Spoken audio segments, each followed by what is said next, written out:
You're listening to NFRN The Drive, your place for NFRN, NASCAR, and motorsport news. Hello again, everybody. Colin Denton here from another edition of NFRN The Drive. We have a standalone NFRN Elite Cup Series race tonight at Castle Gorge. But on today's edition of The Drive, we'll take a look at some of the highlights from Zen Joltis, look at the chase standings following those events, and look at the rest of the Elite Cup Series schedule as we enter the postseason. We start off with the Elite Cup Series action at Zen Joltis. Jet Kraus leading the way on the longest track on the NFRN schedule. Trouble on lap 2 in turn number 2. Jack Porkins and Stephen Willie make contact, start a multi-car accident. Big hit by Eli Brighton and Noah Carr sends him over. Julio Caesar ends up on his roof and still remains in the race, which is going to be a storyline later on. We'd also see a little bit of differing pit strategies. NASCAR Fan 19 goes to the low side, but not the intent to pit. The other JR, though, he was going down for pit stops, did not keep the speed on the 64, cuts across his nose, and ends up in the inside wall. That would bring out another caution. In the process, we'd see Reese Butcher and Brad Stover run out of gas because they were not coming down at this time. On the green flag again, AJ Jones ends up running out of gas on the run, and so does NASCAR Fan 19. That's a big implication for him. And then, as he's trying to limp onto pit lane, Julio Caesar merges in front of Johnny Gardner and Ryan Maiden and gets both of those guys collected in an accident. That would bring out our third caution of the day. And then coming off of pit stops, Jet Kraus blows his engine, another mechanical failure. He would be out of the race, and with just a few laps to go, we see most of the pack come down for a fuel stop. They did not feel confident, and then with one lap to go, Nick Smith and William Brock come down, leaves David Davidson and Dale Jr. Fan 88-83 out on the track, dueling it out. The 76 had the advantage at the line, but Davidson was on the inside, and the 76 had nothing to give. Tried to find his way around, but in the end, it was the 11 car that comes across the start-finish line first, and just to cap it off, both of those drivers run out of fuel simultaneously, and they'll have to coast back to pit lane. So Davidson pulls off the win, and Dale Jr. Fan 88-83 will just have to settle for a second-place finish that would put him in the top 10 in points and put him into an open points position at the moment. And a great day for Nick Smith, an unmentioned stat. That's his second time earning the top 5 at this track. He did it in the playoff race last season as well. And when it comes to the playoff picture, because Davidson does not have enough points, he's not in the top 25 at the moment. He can get in at some point in these next 3 races, but as long as he's not in, Dale Jr. Fan 88-83 holding a 4th open spot, and that will be open if Davidson does not make his way into the top 25 at the end of 16 races.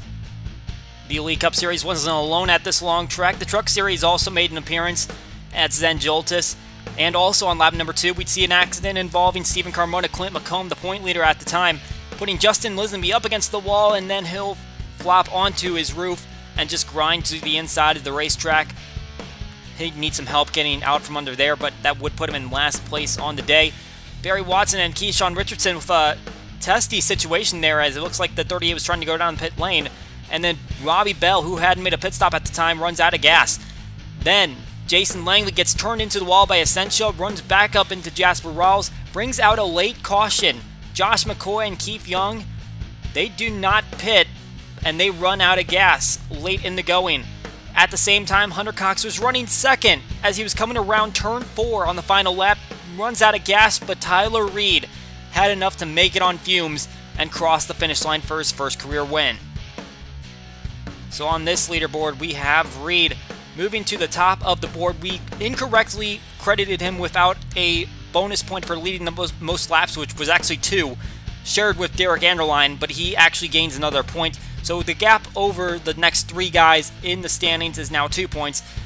Not a huge difference, but obviously every point matters, and it definitely matters if you're Barry Watson. He finished 28th on the day, and he is having a horrible season in terms of where he was when he got his win at Columbia. He's now down to, I believe, 19th in the standings, and that puts him last on the chase grid, which means that he's still in, but obviously trying to make sure that he stays within the top 25, which is going to be a huge storyline to look out for in these next 2 races. We also had a new set of Truck Series power rankings that came out just after Zen Joltis to account for the last 2 races of this season. Jim Fowler, after his victory at Oswego, jumped up 22 spots after he had a hard break at Trenton that would have probably put him up there anyway, but he's obviously jumping up on the stock. Ryan Parsons also having a great season right now, as it turns out. with some great finishes in the past 2 races, now up to 9th. Moses Osborne jumps up 14 spots as those 2 drivers are now in the top 10 in the points standings, I believe. And Recency also having a solid regain in his points standing, but still a little bit further out from playoff talks. Josh McCoy, a driver that we really thought might have had a chance at contending for the playoffs, is down 22 spots, all the way down to 24. He's had a season gone bad in these couple races in the past. Taylor the Pig also having that drop. Barry Watson, we mentioned his struggles, and Robbie Bell also dropping down. Had his stock drop as soon as he had that fuel run out. Did not come down for a pit stop at all up until that point. So after the race at Zen Joltis, we now have 3 races left in the NFRN Elite Cup Series regular season before we head into the playoffs. There are very few opportunities left for several drivers to try to earn a chance to compete for a championship. We're going to take a look at those tracks that we're heading to next. The big thing about these remaining races is that all of these tracks present different challenges. All 3 of them are completely different. 2 of them are short tracks, and we've only been to 1 of those so far this season. That was at Mirage in race number 4. So 10 races later, we're finally returning to a short track, but one of them is very high speed. That would be Castle Gorge. The other one is a fairly moderate speed. That would be Nazareth. You also have Peoria sandwiched right there in the middle of those 2 tracks.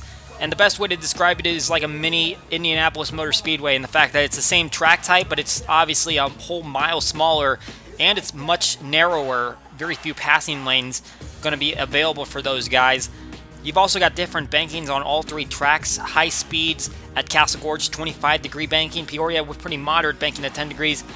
Nazareth is almost flat almost. I believe it peaks at 5 degrees, banking in one of the corners. So every one of these racetracks is going to present something different, but 2 short tracks in these final 3 races is something to watch out for.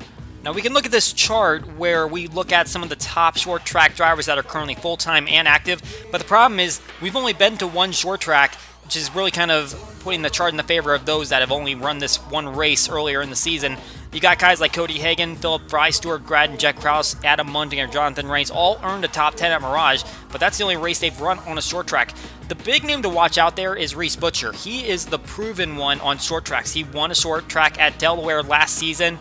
That was race number 4, and he was leading at Mirage. Unfortunately, a slow pit stop ended up putting them further back in the field, but that was his only finish outside the top 10 on a short track so far in his career, which makes him one of the legitimate contenders to go for a repeat win for this season. He obviously is on his way to a playoff berth and has the victory at Green Valley Super Speed Ring to show for it, but maybe he'll be the first one to earn his 2nd victory this season in the Elite Cup Series. I think once we see how they finish at Castle Gorge, that's really going to show us who has the best chance going into Nazareth and going for their victory. That would put them in.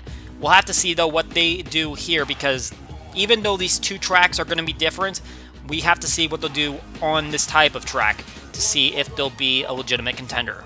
We're getting ready to head into our race broadcast. A little preview for our next episode of The Drive. We'll take a look at some of the big headlines as we head into the NASCAR season and speed weeks at Daytona. Obviously, the big news this week is that Daniel Suarez has been confirmed to drive for Stewart-Haas Racing in number 41. Obviously, we'll have that in the daily drive later on this week, and those episodes will become daily once again starting up in February as we prepare for the run-in to the Daytona 500. So we'll take a look at the Daytona 500 field and some of the storylines heading into that race. Now here's a few of the announcements for the NFRN. A reminder that the NFRN Part-Time Truck Series signups are still open. The deadline for Race 7 has already passed. However, this will be for Race 8 and for the NFRN Open Modified Series Race 2 at Portland.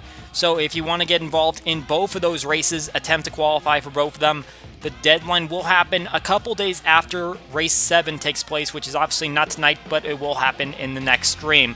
So be sure to put your entry in time for that. Also, NFRN 24-hour race signups are still available. Obviously, we've been mentioning this for a while, but the races and the weeks that are getting to that deadline are coming up. This will obviously close down at race number 16, so you need to get your entry in now. We've mentioned it before, teams of 3 to 5 drivers that will rotate throughout a 24-hour race. These teams can be arranged by you and submitted, or you can join the pool of drivers that want to be auto-assigned based on manufacturer to the best of my ability to get someone into their desired car. This will be on a different video. That link is in the description. You can get a better explanation over there. That way you can get signed up and be a part of this 24-hour event. And finally, a reminder that the NFRN Discord along with the ASCA League is still always available. A way to get notified when races are taking place and also get immediate updates on news articles on the website. That link also in the description. All you need is a Discord account, which is easy to sign up for. So we're getting ready to head into this 14th race of the regular season. 3 races remaining, 10 drivers will win lockdown so far, only 9 of them ready to go into the playoffs, 1 still outside looking to get into the top 25 to earn that playoff spot. 3 races remain, 3 chances remain for a driver to go out and win their way into the playoffs. We'll see who's going to be the one to do it today at Castle Gorge. But for now, my name is Colin Denton. Good night and good riddance.